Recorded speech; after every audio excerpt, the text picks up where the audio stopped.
1 cup আটা নিয়ে নেব, আধা কাপ ময়দা, আধা কাপ সুজি, অল্প লবণ, চিনি আমি 3 চামচ দিয়েছি। মিক্স করে আমি সরিষার তেলটা অল্প গরম করে দিয়েছি। তেল দিয়ে মিশিয়ে নিব।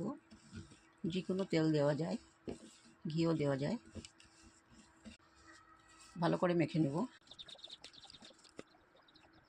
এখন আমি জল দিয়ে মেখে নেব।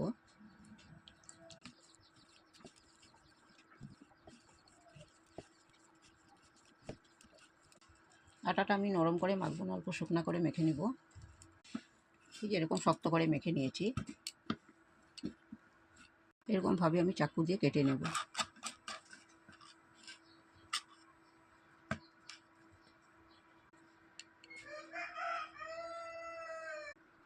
এরকম করে কেটে আমি বানিয়ে নিয়েছি। এখন ভেজে নেব।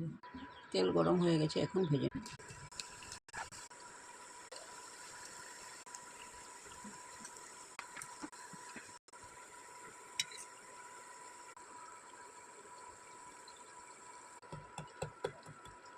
বিস্কুটগুলি আমার ভাজি হয়ে গেছে, নামিয়ে নেব।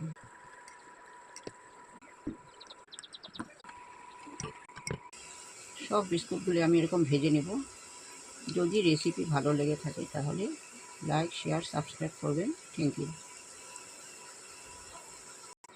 সব বিস্কুটগুলি আমি ভেজে নিয়েছি, এখন নামিয়ে নেব।